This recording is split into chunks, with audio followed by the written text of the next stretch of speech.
going to go through all the action from this weekend in the Championship, and we'll begin with the team top of the Championship this weekend.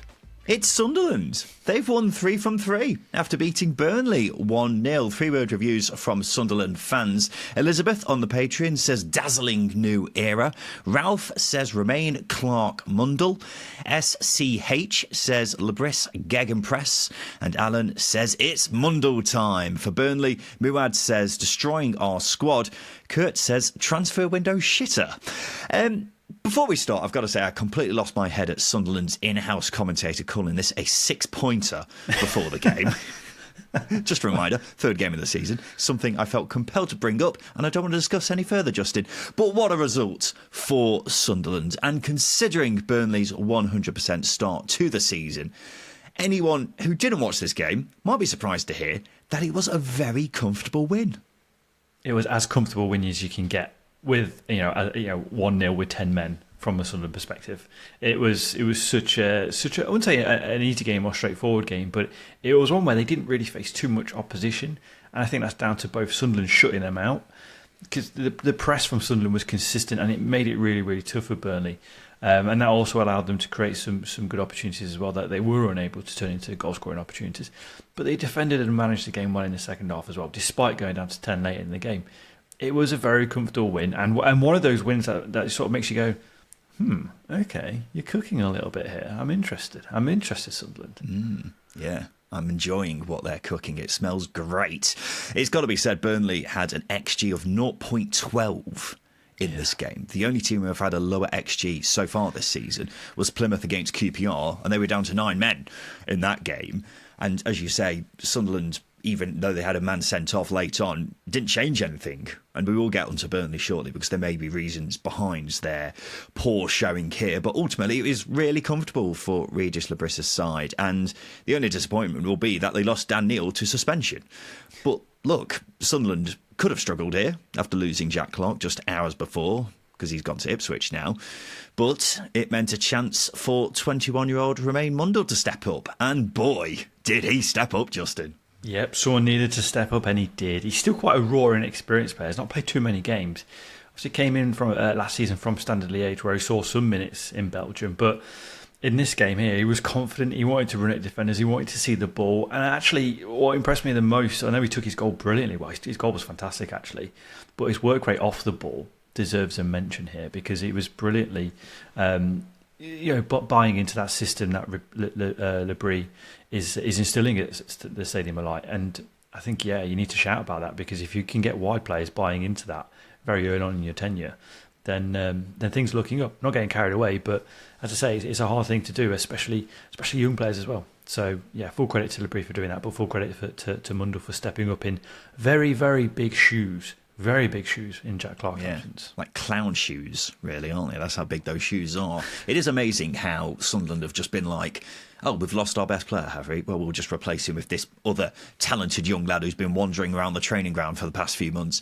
Because for those who aren't too familiar with Mundell, Sunderland got him in the January transfer window from Standard Liège. He was in the Spurs Academy before moving to Belgium. He didn't have a great first few months at Sunderland, but in fairness, no one had a great time at Sunderland in the second half of last season. So he had to prove some doubters wrong, and this was an excellent way to do that. Took his goal exceptionally well. He caused Burnley all sorts of problems all afternoon. And I actually read that him and Jack Clarke are close friends from when they were together at Tottenham. And now he looks like he's the man who'll be replacing him. Of course, as we say, big old shoes to fill. But if this showing was anything to go by, we're looking forward to seeing more of him over the course of the season. And here we are, Justin, 3 games in. Already's boys, top of the league. 3 wins from 3. Yet to concede a goal as well, by the way. It has been a cracking start to life on Weir's side for old Reggie, hasn't it? It has. I mean, it's fair to be sceptical of a coach coming in from overseas, having, they don't have a huge background in first team management like Lebris doesn't. So I think it's fair to be sceptical, but I think proof is in the pudding here. He's been really impressive. Sunderland have been really impressive, and the stats back it up as well. They are top. They have yet to concede a goal. They've actually conceded the least amount of XG so far in the league. So that tells us they're not giving up chances on the regular, which is a very, very solid, very nice foundation to build on.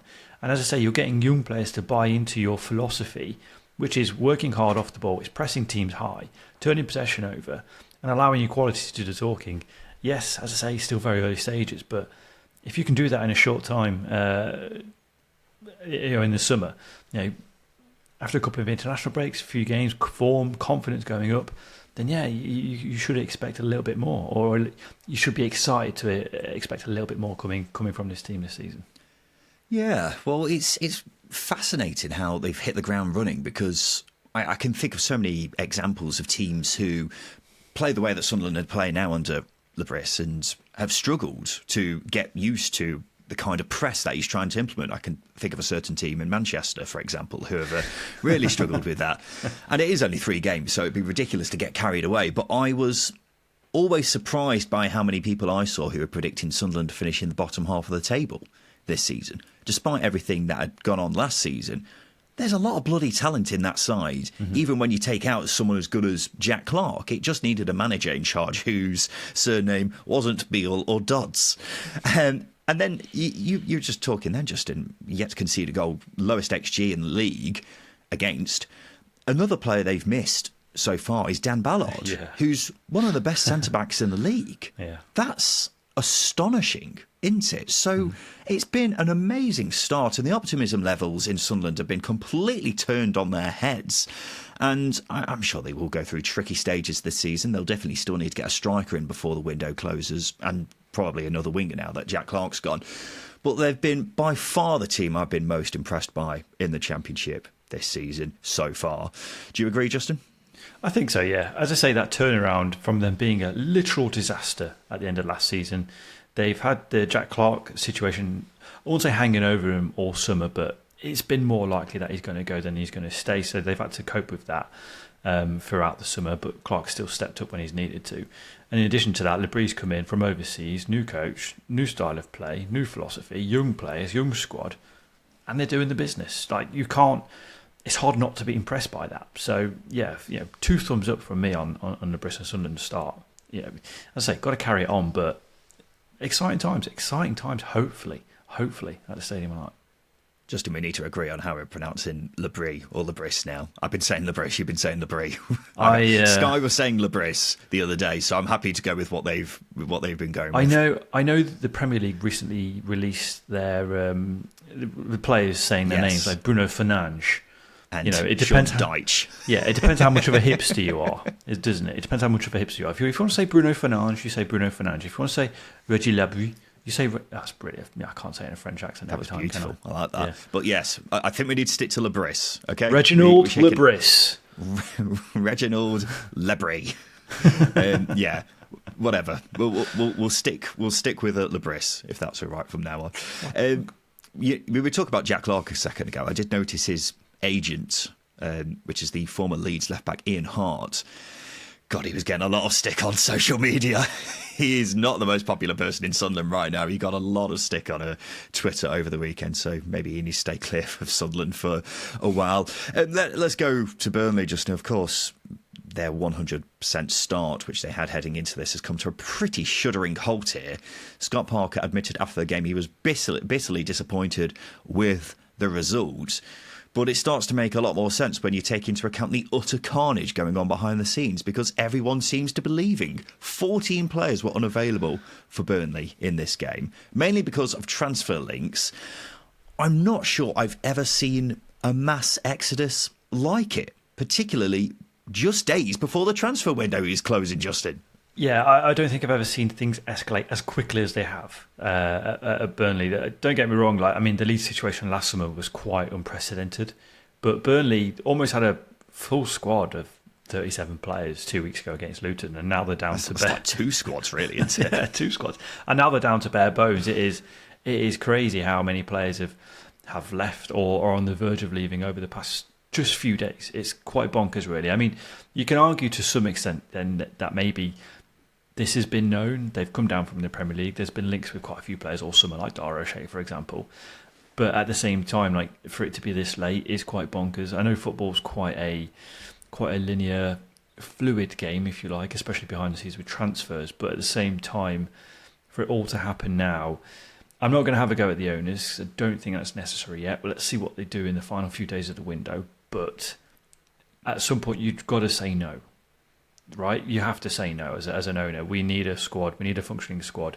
We've invested a lot of money in it. We're going to say no. We want these players to be here.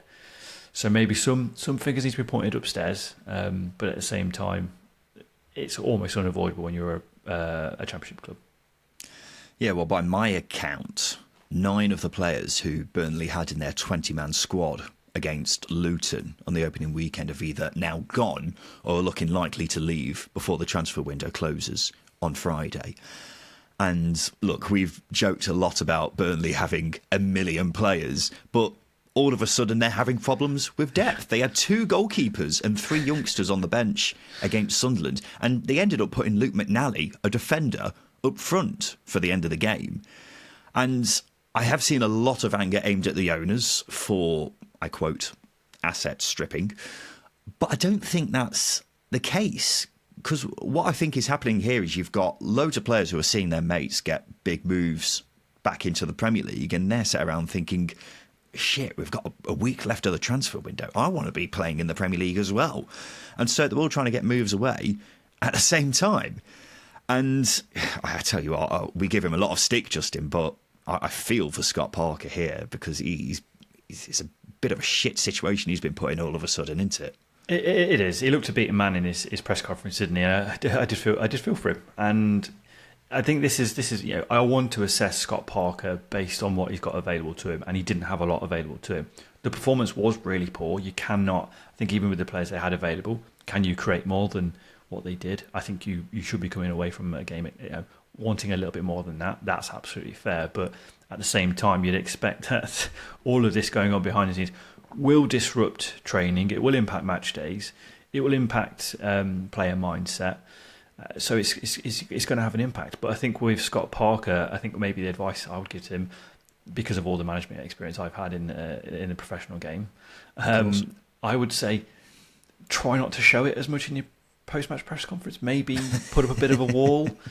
But at the same time, that might be a bit of a plea to the owners to say, look, we needed to strip the squad a little bit, but not that fucking much. Fucking hell.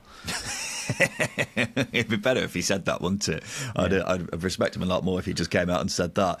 Yeah, Scott Parker said after the game that he only wants players at Burnley who want to play for the club. And rightly so, because right now he has no idea what his squad's going to look like this time next week. And that's a pretty ridiculous situation for him to be in, especially when he's planning for, next weekend's game, which, by the way, is the East Lancashire derby. Not ideal timing, it's got to be said. So, yeah, it's going to be a very busy week. Very busy few days for Burnley with the dying days of the transfer window, and it's going to be interesting to see who comes in, but it's going to be even more fascinating to see who goes out. Let's go to the South Wales derby, Justin, where the points were shared this Sunday afternoon as Swansea v Cardiff finished 1-1. An interesting game, it's got to be said. For about 70 minutes, I watched this, Justin, and thought, Swansea are absolutely dominating Cardiff here. They have been awful, have Cardiff. And yet they've got out of this with a point. How? It's one of those situations where Swansea did dominate, but they didn't really do an awful lot. You know what I mean? I saw a lot of crosses go into the box. I saw a lot of half chances being created, but I didn't see enough sort of, I didn't see someone grab the game by the scruff of the neck and say, we're going to kill this. Let's kill this game. Yeah, it felt like they were missing the final ball a bit. Yeah. I thought. But you are right, I think. There was a perfect scenario towards the end of the game where Ronald's bearing down on goal, and all he had to do was slide it into, it might have been Ollie Cooper, I can't remember who it was off the top of my head, but he backheeled it, and he backheeled it against his own leg. Yes.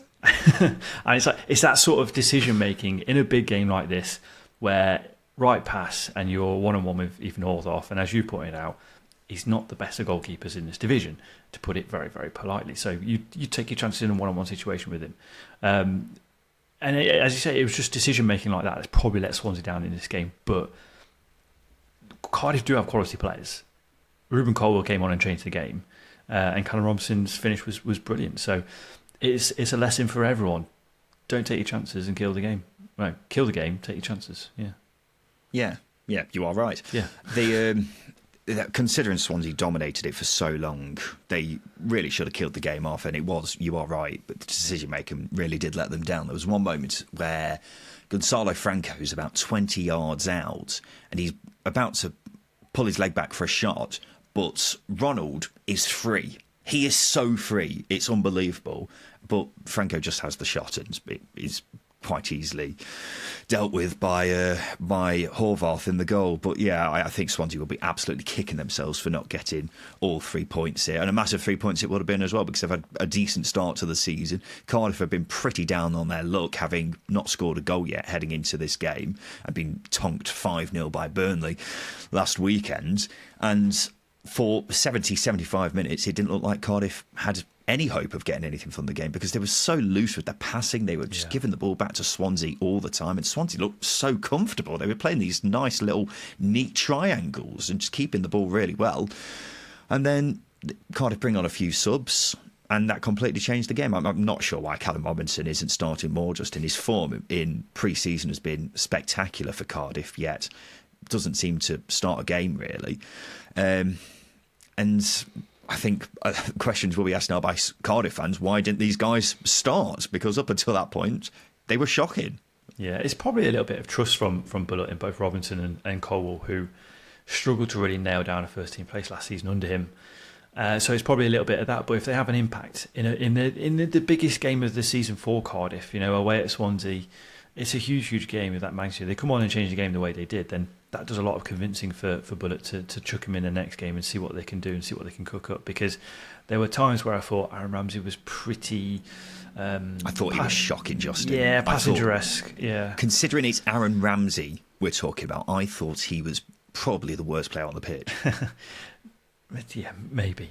But I think in the defensive aspect of the game, I thought they were pretty poor, because they gave Matt Grimes way too much licence in this game to dominate and run it, and that's why Swansea appeared to dominate the game, is because Matt Grimes just simply had the freedom of South Wales. But look, if you put on if Ruben Colwell and Callum Robinson can have the impact that they've had on in this game and start the next one, then I would probably back Cardiff to get a result, because they were so impressive. Yeah, but surely they've got to make changes after that, because as I was alluding to in Friday's episode even, Cardiff have been one of the poorest teams I've seen so far in these first 2 or 3 games. And then that final 15 minutes was light and day compared to everything we've seen so far. So that's something that Cardiff will take away from the game. I think Swansea will take a lot away from it as well, considering they were so good up until the end. And it's just about the decision-making in the fine moments, isn't it? And that's how you kill a game off. We did see some scenes that we don't like to see, but secretly we all do. Eric Bullock getting sent off for losing his head over something. I don't really know why he was so upset about not very much. He's a fiery character, isn't he? I mean, it does not take a lot to spark Bullock into life. And I think I can't quite remember what the incident was that sparked it. And clearly you don't. Well, what happened is Ollie Cooper and Aaron Ramsey went up for a header together, and he wasn't happy about that for some reason. Whether he thought Swansea were trying to get the game on when there was a head injury, I don't know. It was very confusing, but he seemed very upset over very little. There were other injustices that maybe he could have been a bit more irate over, like Harry Darling leaving a foot on Ethan Horvath, whether that was accidental or not.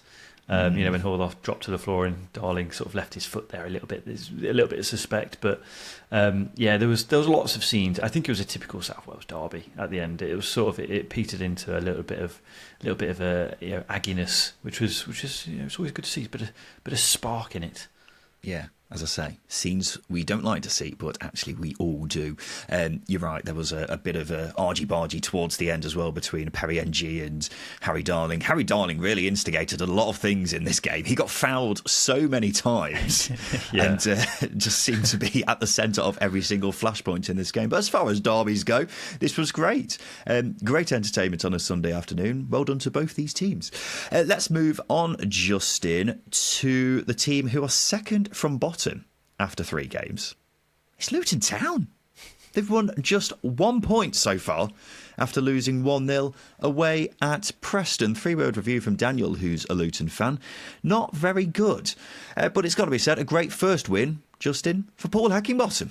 Yeah, certainly. I think on paper, 3 points against a team chasing promotion is absolutely massive, especially when you consider the cloud the club has been under, Preston that is, for a few weeks now, or maybe even going back into last season. But yeah, great start against I would say a superior opposition, both in finance and player quality that Luton have.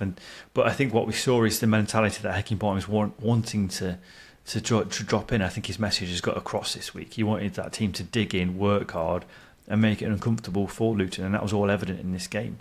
And I think what we saw as well is Heckingbottom really sort of picked the place up. As I say, I think it's been relatively negative under Ryan Lowe. I say relatively, that's probably doing it on the polite side. So no, yeah, and that's going to last season as well. I think he's also addressed the issue, promisingly addressed the issue of creating goal scoring chances. He's making the right noises, and a win's a win in any circumstance, but a win over a promotion favourite at home, you can't go wrong. Yeah, they really had to grind it out. The second half was a real backs to the wall kind of job, but they defended excellently and managed to withstand attack after attack, which is a lot easier said than done. And I think Heckingbottom will be delighted with this. Hopefully it calms a lot of the panic after losing the manager and caretaker manager in the first week of the season. Because it was, I think it's fair to say, not an ideal start, Justin. But Heckingbottom's come in there and looks like he'd be a calming influence around the place. And hopefully they can get going again after a bit of a false start to the season. Speaking of false starts, it's not been the start I was hoping for with Luton Town, I've got to say, Justin.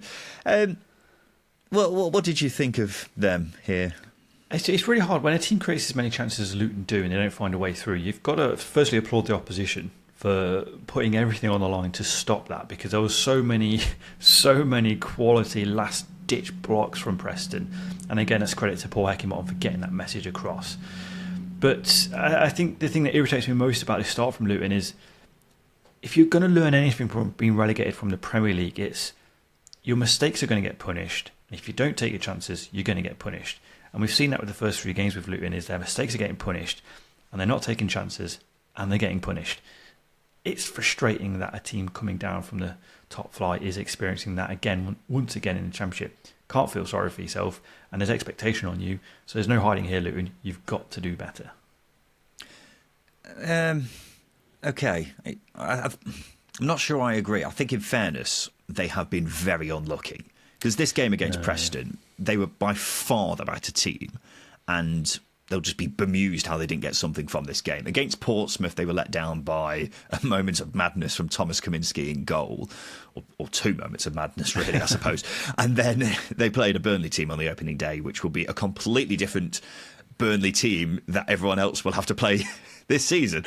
But it's undeniably been a far from ideal start. 1 goal scored so far when you've got a strike force of Adebayo and Morris is mad, really.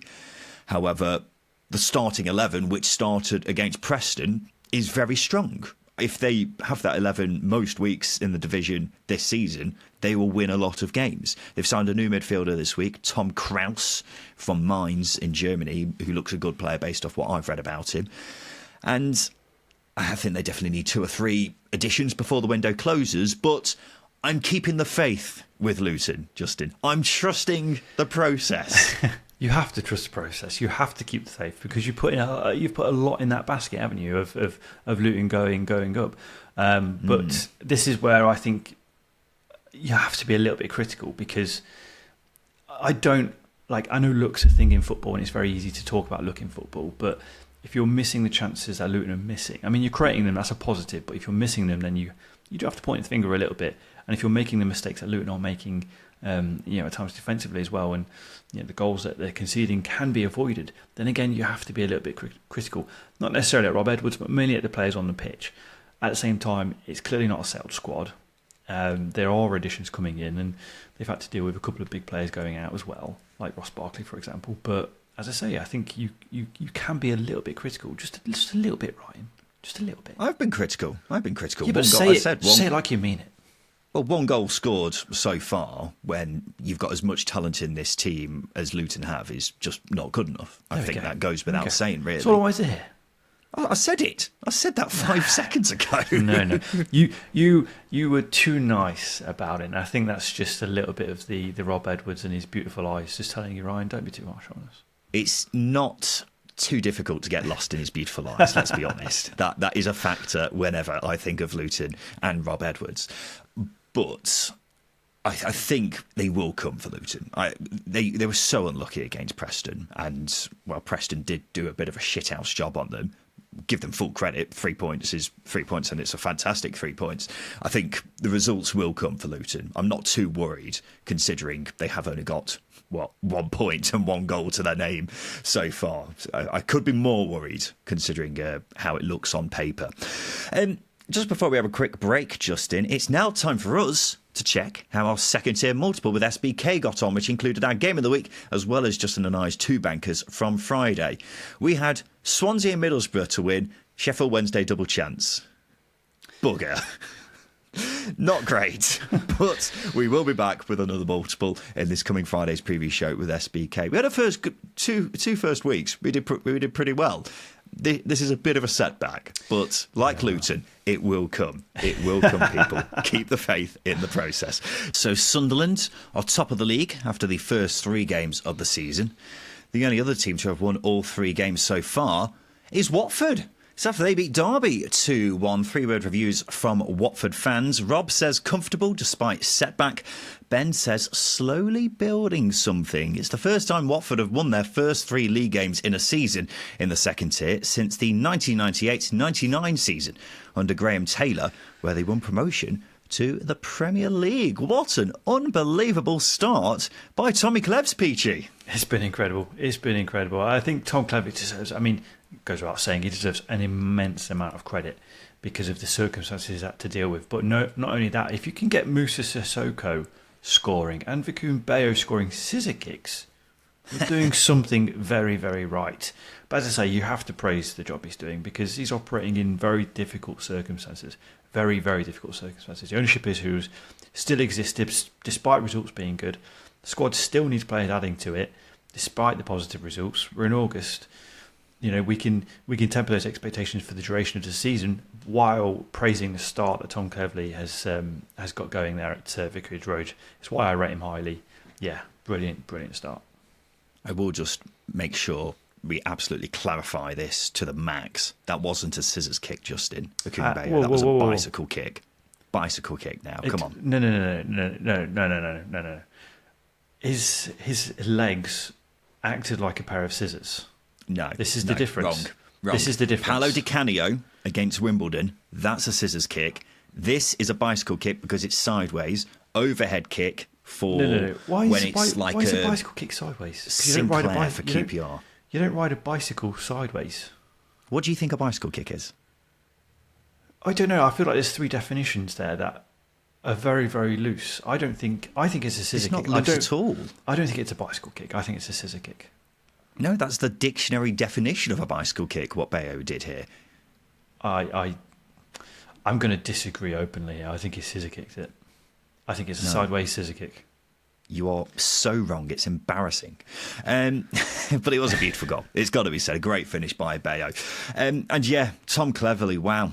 I am just astonished by Watford's start, Justin. They don't have the right to have started this well. You've got a squad which has been so depleted over the summer. The best players have all gone. You've had Asprilla and Hoyt both leave this week, amongst a load of other players leaving earlier on this summer. Yeah. They've got owners who have seemingly lost interest in the club and aren't willing to put in any more money for new transfers from the looks of it. These things are ingredients of a bad season. Usually when this happens in the summer before a season starts, it all points towards a club having a crap season. Yet Tom Cleverley is saying, no, actually, we don't want to have a bad season. That's why what he's doing is outstanding. He's been dealt such a shit hand, and he's just making it work. Yeah, he's got a very experienced coaching team around him as well. I think that has to be said. But again, I remember a few weeks ago you put out the video of why Watford are in a bit of trouble, and I think the ownership issues point to that trouble. But the big sort of dent in it, in that trouble being caused, is Tom Cleverley. He's the pothole on this road to trouble. He is disrupting things. The trends all point to a poor season, but as I say, the biggest book to that trend is old Clevers, because, as I say, what he's putting together and how he's getting his team to perform and how he's getting the players to galvanise essentially the situation they're in, I think is brilliant. And again, I said it a couple of weeks ago, Tom Cleverley has said time and time again in press conferences, yes, we should have a couple more players, blah, blah, blah. He's constantly said we should have a few players by the end of this week, because clearly he's been let down by someone, but he's just getting on with it. And again, that is just testament to him, his personality, and I think, that's rubbing off on the players, which is great. I think we'll just have to jot that down as another random metaphor which Justin Peach has pulled out of nowhere. The pothole on the road to trouble. Yeah, in 10, 15 years of time, people are going to be repeating these. Yeah, but some of them make sense. More often than not, they don't. And I'm sure we will have at least one example of that in this episode at some point. I'm just going to point out, I'm the philosopher of our time. Just saying. Okay. We've heard that here first, ladies and gentlemen. I'm sure you won't have heard it from anywhere else. If there's going back to Watford, if there's one thing I will say, opening games of Millwall, Stoke and Derby, they're not the trickiest. Don't want to take anything away, but they're not the trickiest of games. Their next 8 games look much tougher, and they may start to slow down in terms of this great winning start, but you can only beat what's in front of you. 3 wins from 3 is astonishing, whichever way you look at it, with the circumstances that Watford have had. So fair play to Tom Cleverley. He's doing a remarkable job. And Moussa Sissoko, of course, got the winner here for Watford. I've got to say, I spent way too much time looking at this, but I was wondering, is Moussa Sissoko the first player ever to win a World Cup and then play in the Championship? But Sissoko didn't actually win the World Cup, Justin. I thought he was in the France squad, which won it in 2018, but he actually wasn't. Which, the Mandela effect in force here. Yeah. Yes, it actually is. That's a very good point. So, as far as I'm aware, there hasn't been a player who's won a World Cup and then played in the Championship. I think. I checked last night. I don't think there is. In fact, I think Emi Martinez might be the only player who's played in the Championship and won the World Cup. I might be wrong, but I don't think there's anyone else. Drop us a message if anyone knows of someone I'm forgetting. And when I say Championship, I of course mean since the rebrand in 2004, not before that. It's too long ago. Justin, how would you assess Derby's start to the season? 1 win and 2 losses. The latest, of course, coming at Vicarage Road. I've seen 3 sets of supporters that Derby have played against, i.e. Blackburn, Borough and Watford. And I've seen people from those sets of supporters say they're the worst team they've played. Ever, by the way. All jokes aside, it's frustrating. I think they did defend well at times in this game, but look, Derby had 1 shot from open play against Watford. They've conceded the 3rd most chances in the league. The best thing you can praise about this Derby side is the defence, but they have the 3rd worst defence in the league currently when it comes to conceding chances. If you're going to set up a team to be defensively resilient, they have to be defensively resilient. This team is not. The stats back it up. You cannot escape that. This isn't clickbait. It's fact. Paul Warren has installed a mentality of, we've scored, shit, sit back. That's it. We are done. I think it's more, we've scored. Oh, God, yeah, everyone get back then. It's more like that, isn't it, really? Yeah, I can't disagree with what you've said, Justin. Derby's football is some of the most negative stuff I've seen in the time that we've been doing this podcast. Yeah. I can't recall a team who are so quick to put 11 men behind the ball as soon as they go ahead. Now, sometimes that works, like it did against Middlesbrough last week. Other times it really backfires in your face, like it did against Watford. But, again, not the first time I've said this already this season, all they seem to have is set pieces and crosses, don't they? It's so poor. And I'm aware we're probably just being a couple of whinging Derby fans being over-cynical about their own team. But football's meant to be about entertainment. This is not entertainment. And if you're not being entertained, wins do cover that, as Preston fans will attest to with Ryan Lowe. they didn't play great last season, but they were still getting points on the board. And you are right, we can come across as overly cynical, but I think having covered this league for 6 years now, I would agree with you, this Paul Warne side currently over at Derby is genuinely the worst footballing team I've seen at this level. And that's, Rotherham aside from last season, Derby are really, really poor. I've never seen a team... But I don't think that's a comparison. Rotherham were just crap. Derby, in terms of the size of the club, their football is just so negative. I think the easy way to put this, I've never seen a team more terrified of the ball than this Derby side, and I think that's quite shocking. Really, they don't.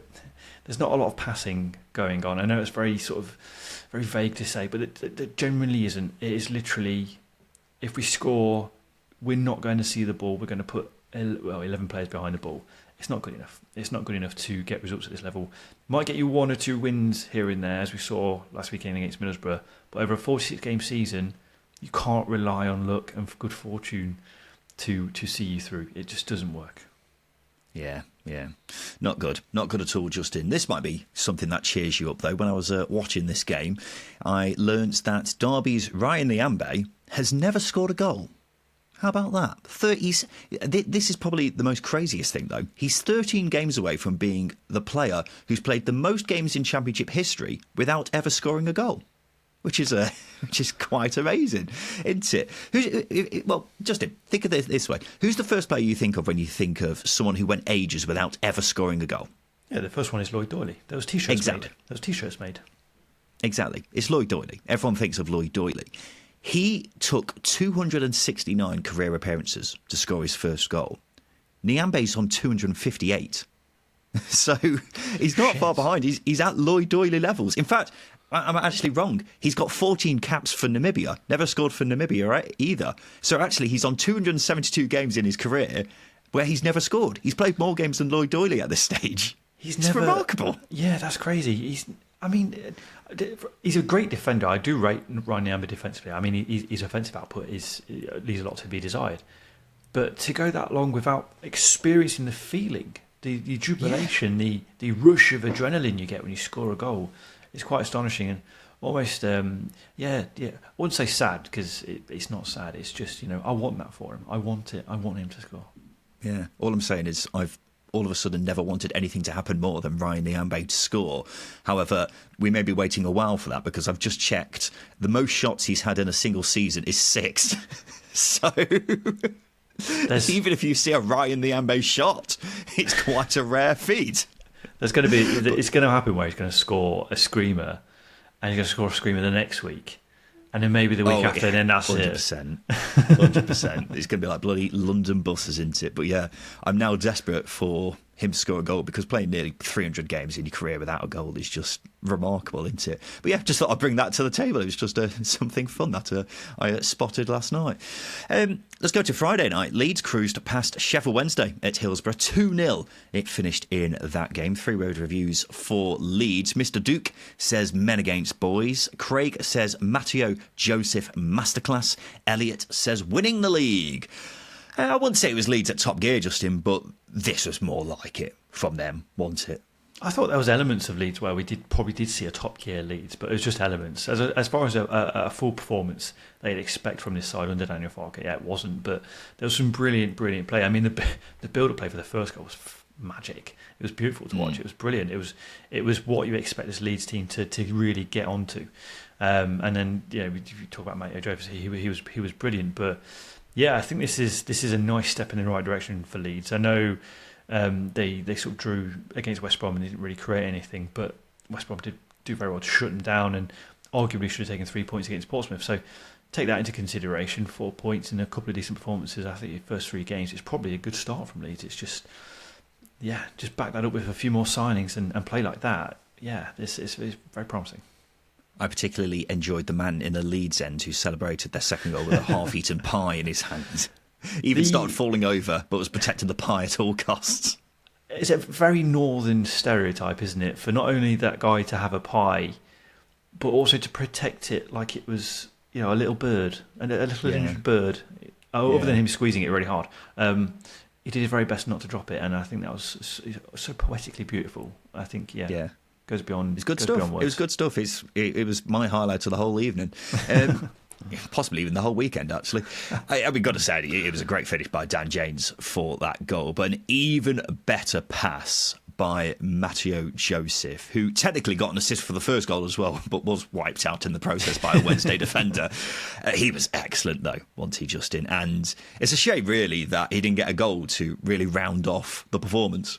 Yeah, desperate for him to score, but if you can get 2 assists, albeit one being when you are absolutely taken out, it's a good performance. And I think you likened it on social to Alessandro Del Piero, and I couldn't think of a better reference here for Matteo Joseph, because it was a brilliant forward play performance, an unselfish performance. Think more or less, with Leeds dominating the game and Joseph being a focal point, being involved in the build-up play for the first goal as well, amongst being wiped out. But the ball for Dan James really was the cherry on top of the cake. It was magnificent, and I think, desperate for him to score, but more performances like that, equally fine for me. Yeah, it's got to be said, Daniel Farke's put a lot of faith in him so far, hence he's starting every game for Leeds so far. And this is a great example of why he's done that. He's such a silky little player, isn't he? And at 20 years old, Leeds have got a real talent on their hands. He's kind of like a Jorginho Ruta in a way, because he's really good when you give him the ball. So far this season, his finishing has left a fair bit to be desired. He's missed some good chances, but hopefully the goals should come, because he's getting in the right places ultimately, and if you keep doing that, the goals will eventually come. There continues to be question marks over who's coming in at Leeds, but it's got to be said, it's good to know you've got a serious talent like him up front who will be here by the end of next week, whatever happens. So yeah, he looks a really, really good talent, and hopefully he keeps progressing as the season goes on. One player who looks to be on their way to joining the Leeds attack, Justin, is Manor Solomon from Tottenham, 25-year-old winger who's reportedly set to move on loan. 3 years ago, when he was at Shakhtar, he was one of the most highly sought-after players in world football. I'm not even exaggerating about that. He was being linked with everyone. And now he's seemingly on his way into the Championship, Justin. Yeah, there's a player there with a lot of promise, or a hell of a lot of promise. Just hasn't played a lot of football in the last 2 years for various reasons. So I think there's a lot of interest there to see how he can adapt or do in the Championship. Given the quality that he's played at Shakhtar, there's a good player there if he can get going. If he gets going, but I think what it's the case of is probably it is an ambitious signing from Leeds, and if he can get going, he's going to be brilliant. If he's a squad player, fair enough. He's got lightning pace. He's technically very gifted as well, so it gives Leeds a nice little bit of depth in the wide areas. But it's an interesting signing. I want this to do well. I really do. It's just whether or not not playing a lot of football in the last 2 years can catch up with him. Yeah, well, I think ambitious move is quite underselling it, really, Justin. It's a massively ambitious move, because if you said to me he was playing in the Championship at any point in the last 1 to 3 years, it would have blown my mind, because he's an extremely talented player, and he will simply tear apart the Championship if he stays fit. Unfortunately, that if is quite a big one, because he got injured in September of last year, ended up missing the rest of the season. Then the season before, he missed the first half of the season with injury as well. So that would be a concern, because I'm going to assume this loan isn't cheap, and it could burn quite a hole in Leeds' pocket if he's on the sidelines for large parts of the season. But if he stays injury-free, then this will be a tremendous signing for Leeds. I will say, it does seem like they've got a lot of players who do the same thing now, because Solomon, Nonto, Ramazani all mainly play on the left wing and cut in onto their right. I'm not sure how it's all going to work if Nonto does end up staying, Justin, because now it will seem like you've got a lot of players who will be expecting to play first-team football. Yes and no. I think Solomon's a little bit more direct down the wing, if you like, and Nonto's going to cut inside. I think he's a bit more technically gifted. Ramazani, again, a lightning quick player, probably. I mean, there will be question marks, but I think there's variance there, because you've got Dan James and Solomon, who are two very quick, get the ball in behind sort of players, whereas perhaps Nonto is a little bit more, will drift inside a little bit. But I think it doesn't matter whether or not they all want to cut inside. There's depth there. They need a depth, and they've addressed that. Yeah. it will be fascinating to see if they do try to put them all in the same team some way, but there's no point really worrying about it until we find out who's actually at Leeds come the end of the transfer window. A pretty mad game at Loftus Road. QPR 1, Plymouth 1. Plymouth were down to 9 men by the end of this one. They were down to 10 men for over an hour. 3-word reviews from Plymouth fans. Matt, he says, super Connor Hazard. And so, Justin, we had 2 sending-offs, a worldie from Morgan Whittaker, and the performance of Connor Hazard's life. And then he dropped the man of the match trophy after the game. Am I missing anything else? I think the headline here is Plymouth draw away with 9 men. I think that's all you take away. It was a battling performance from Plymouth, and I know Wayne Rooney was questioning potentially having a penalty, but yes, hit and miss really. Not really much to take away other than that. I think QPR are very, very wasteful, but from a Plymouth perspective, you can't get much sweeter than that, I don't think. Getting a point away from home, getting battered, you got 9 men. Yeah, have a few pints in London on the way home. Let's go. Yeah, I think as soon as Forshaw got sent off for what was a really daft challenge, I have no idea what he was doing for that. Yeah, experienced player really shouldn't be getting sent off for something like that. I think they were always just happy to get a point. I can't believe Wayne Rooney didn't think Plymouth's second red card was a sending off. It seems like a mad take from him to think that wasn't a red card, Justin. It was just an obvious red card, I thought. I think it happens really quick. And I mean, the interview I saw with Wayne Rooney said that he didn't see enough angles of it. And then he went on to say he didn't think it was a red card, but there were certain angles that sort of go, okay, well, maybe it was a red. But I just think how quick it happens is probably what earns him the red card. Yeah, he's coming at a fair bit of pace. It's fairly reckless, would be the polite way of saying it. But yeah, maybe Rooney's just trying to protect the player a little bit there. Maybe. I did also, you were just talking about it then, Justin. It really was talking about the penalty at the end where Such was brought down after having his shirt pulled, but I think he was also holding the QPR defender's shirt as well, so kind of goes both ways really. So yeah, a few contentious refereeing decisions. Morgan Whittaker's goal was an absolute beauty. Can't take anything away from that. That was so sweetly struck. It was unbelievable.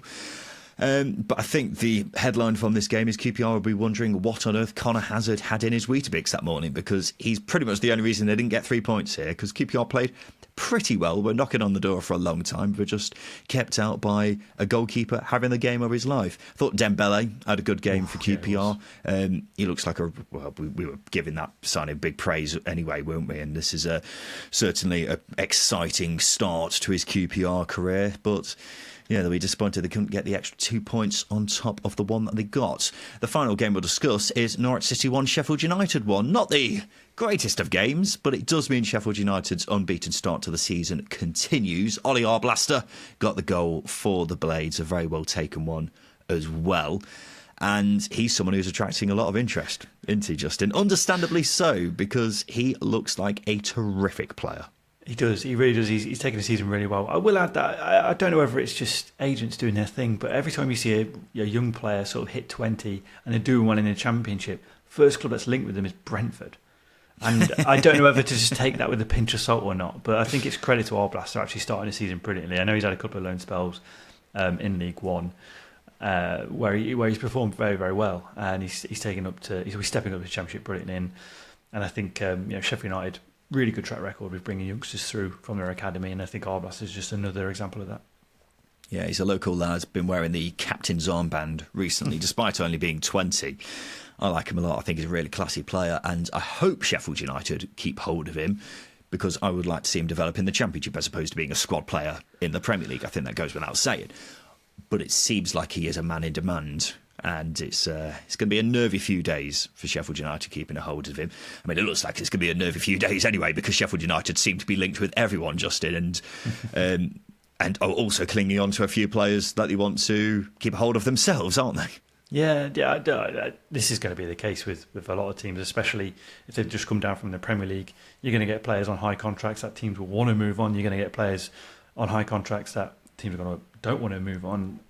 It's just, you're in a selling club state, and again with Sheffield United, a very unique case of they need to sell players to essentially for new players, and once they keep the lights on, it's not that bad yet at Bramall Lane. But with the takeover not yet happened, they probably they need the cash a little bit more desperately than other sides. So yeah, I wouldn't say it's an overly worrying time for Sheffield United, but one that's probably Sheffield United fans will want the transfer window to end quickly. Yeah, it's going to be an interesting few days, it's got to be said, because they seem to be linked with just about everyone, as I say. By the way, I completely forgot Sheffield United had a 2-point deduction this season. I was looking at the table and just like, oh, Sheffield United only got 3 points, despite an unbeaten start. Yeah, Justin, judging from your face, you completely forgot about it as well. It came out at the end of last season, didn't it, that they were starting on minus 2 points I don't think we defaulting payments. We didn't speak about it either. We did. We definitely did. I can't remember when I remembered it, I remember I was talking about it, but completely took me by surprise. I was like, "What's happened there?" And then refreshed my memory.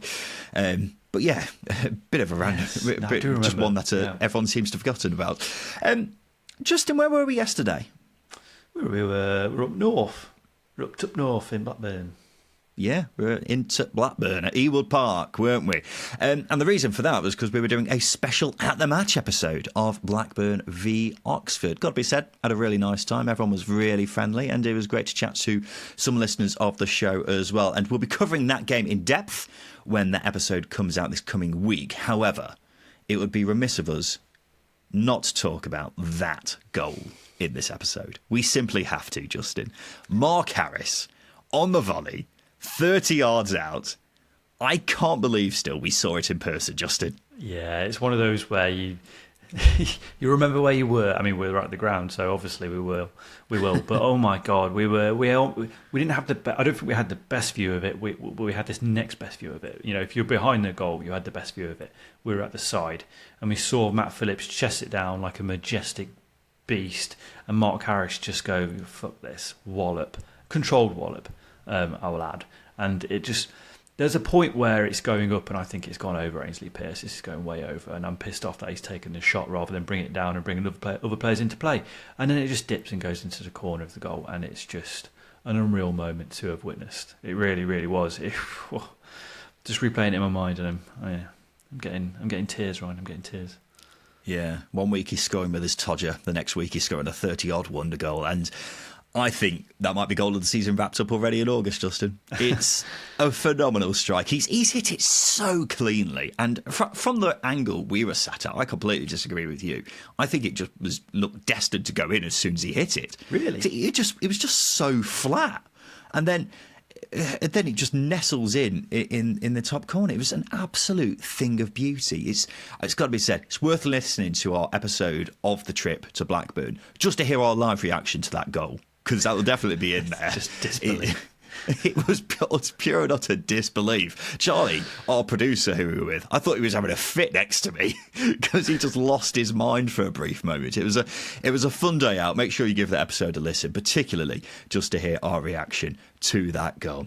Right, there we go, ladies and gents. It's time for us to do the polls. This is the part of the show where I give the listeners 3 questions on Twitter because we want to get their thoughts on everything to do with the championship. So the first question we asked was this: what's the biggest derby in the EFL? Blackburn v Burnley, Cardiff v Swansea, Sheffield United v Sheffield Wednesday. What are you saying, Justin? I think I would naturally go to Sheffield United, Sheffield Wednesday. But actually, hearing how much Blackburn fans dislike Burnley fans, and that's, again, I'm not really selling it there. They hate each other.